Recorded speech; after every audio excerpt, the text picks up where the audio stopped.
అంతం చేయడానికి, తెలుగు భాషను కాపాడడానికి, దేవాలయాలు కాపాడడానికి, అందరికీ న్యాయం చేయడానికి మా కలయికని చాలా స్పష్టంగా చెప్పారు. నేను అడుగుతున్నా, ఈరోజు రాష్ట్ర ప్రజలందరినీ, నేను కూడా చాలా ఏళ్ళు రాజకీయాల్లో ఉన్నా, ఎన్నో విజయాలు కూడా సాధించుకున్నాం. ఈరోజు ఒక్క విశాఖపట్నం ఈ ముఖ్యమంత్రి మాట్లాడుతున్నాడు, కొత్తగా ఒక టైటిల్ యాక్ట్ తీసుకొచ్చాడు. నేను అడిగా ఈ సైకోని, భూమి నువ్వు ఇచ్చావా? పట్టాదారు పాస్ పుస్తకం పైన ఫోటో ఎవరిది తమ్ముళ్ళో అని మిమ్మల్ని అడుగుతున్నా. జగనన్న భూ హక్కంట. వీళ్ళ నేను అడుగుతున్నా ఒకే మాట, నీ తల్లి మొగుడిచ్చాడా? మీ అమ్మమ్మ మొగుడిచ్చాడా? మీ నాన్నమ్మ మొగుడిచ్చాడా? మీ జేజే తాత ఇచ్చాడా? ఎవడిచ్చాడు? మా తాతలు ఇచ్చారు, మీ తాతలు ఇచ్చారు, అవునా కాదా? మీ నాన్న ఇచ్చాడు ఈ ఆస్తి, అవునా కాదా? ఎవరి ఫోటో ఉండాలి? నా భూమి పైన 14 ఏళ్ల ముఖ్యమంత్రి చేసిన నేను నా భూమి పైన సైకో ఫోటో పెట్టుకోవాలా? ఏం తమ్ముళ్ళు, అర్థమైందా మీకు? రోషం రావడంలో ఇంకా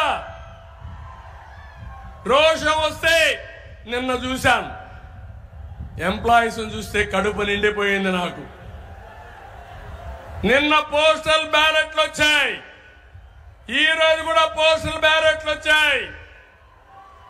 అవినీతి డబ్బులు పంచడానికి వైఎస్ఆర్ కాంగ్రెస్ వాళ్ళు వెళ్తే చీకొట్టి వాళ్ళు ఇచ్చిన డబ్బులు తీసుకోకుండా ఒంగోలు అయితే మన క్యాంపు దగ్గరకు వచ్చి ఈ దుర్మార్గులు 5,000 ఇస్తున్నారు, మేము చీకొట్టాం, నేను 10,000 ఇస్తున్నా, మీ పార్టీకి ఖర్చు పెట్టి గెలిపించామని ఒక మహిళ చెప్పిందంటే ఏం తమ్ముళ్ళు, అర్థమైందా సీను? ఉద్యోగస్తులందరూ మనకే ఓట్లేశారు, వేస్తున్నారు. గెలుపు మనదే. ఎన్ని వందల కోట్ల రూపాయలు ఖర్చు పెట్టినా సైకోని డబ్బులేం పనిచేది, అయిపోయింది. నీ సీన్ అయిపోయింది, నీ పరిస్థితి అయిపోయింది. అందుకే మేము హామీ ఇస్తున్నాం. ఈరోజు మోడీ గారు చెప్పినట్టు మళ్ళీ పోలవరాన్ని కడతాం, అభివృద్ధిని పట్టాలెక్కిస్తాం. మీ అందరికి హామీ ఇస్తున్నా. ఈరోజు మోడీ గ్యారంటీస్ అన్ని మీరు తీసుకెళ్ళండి, ప్రజల్లోకి తీసుకెళ్ళండి. మన ఎన్నికల మేనిఫెస్టోని తీసుకెళ్ళండి. ఈ రెండు తీసుకెళ్తే ఈ 5-6 రోజుల్లో గెలుపు మనదేనని చెప్పి కూడా నేను మీకు తెలియజేస్తున్నా. ఈరోజు ఒకే విషయం మిమ్మల్ని కోరుతున్నాను. ఏదైతే ఈయన డ్రామాలన్నీ అయిపోయినాయి. 2014లో తండ్రి లేని బిడ్డని, మా తండ్రిని రిలయన్స్ అధినేత చంపేశాడని షాపుల మీద దాడి చేశాడు. ఎన్నికలైన తర్వాత ఆ రిలయన్స్ అధినేత చెప్పిన వారికే ఎంపీ ఇచ్చాడు. అది ఈయన రాజకీయ నీతి. 2019లో తమ్ముళ్ళు ఒకటి అడుగుతున్నా, ఊ కిల్డ్ బాబాయ్, ఊ కిల్డ్ బాబాయ్. అర్థమైందా మీకు? అర్థమైంది జైలు పైకి ఎత్తండి. అందరికి అర్థమైంది, జగ్గుబాయికి అర్థం కాలా.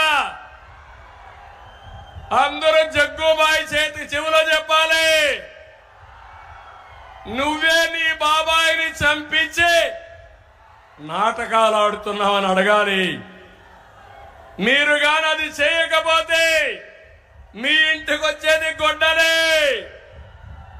సిద్ధమా తమ్ముళ్ళు? గొడ్డలకి తిరుగుబాటు చేస్తారా లేదా? ఆవేశం వస్తుందా లేదా? విశాఖపట్నం నేను మెచ్చిన నగరం, నేను నచ్చిన జిల్లా. ఈ జిల్లా అంటే నాకు అమితమైన ప్రేమ. దానికి ఒకటే కారణం, మంచి వాళ్ళు ఎక్కువ ఉండే జిల్లా, నగరం ఈ విశాఖపట్నం అని చెప్పి కూడా నేను మీకు తెలియజేస్తున్నా. నేను చూశాను విశాఖపట్నంలో ఉదూదు వచ్చింది. నేను అదే రోజు ఇక్కడికి వచ్చా. 10 రోజులు ఇక్కడే ఉన్నాం. మోడీ గారు నెక్స్ట్ డే వచ్చారు. ఆయన కూడా పూర్తిగా సంఘీభావాన్ని తెలియజేశారు, పూర్తిగా సహకరించారు. నేనైతే ఆ వారం రోజులు ఉన్నప్పుడు మీరు చూపించిన ఆదరణ నా జీవితంలో ఎప్పుడూ మర్చిపోలేను.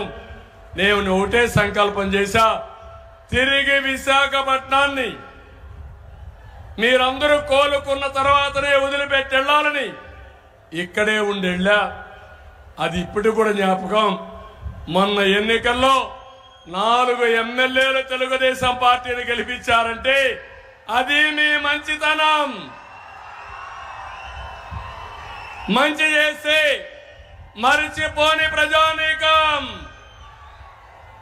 నేను ఒక్క మాట చెప్పాను, ఆ సందర్భంలో ఇప్పుడు కూడా కూర్చుంది. దీపావళి వచ్చింది, చెట్లన్నీ పడిపోయినాయి, ఎండిపోయినాయి. ఎక్కడన్నా కానీ క్రాకర్స్ కాలిస్తే, టపాకాయలు కాలిస్తే యాక్సిడెంట్లు అవుతాయి, ఎక్కడికైనా ప్రమాదం వస్తుందని ఒక్క మాట అంటే ఒక్కరు కూడా క్రాకర్ కాల్చకుండా దీపావళి నిర్వహణ చేశారంటే అది మీ యొక్క క్రమశిక్షణ. అలాంటి విశాఖపట్నం ఈరోజు ఈ యొక్క వైఎస్ఆర్ కాంగ్రెస్ నాయకులకు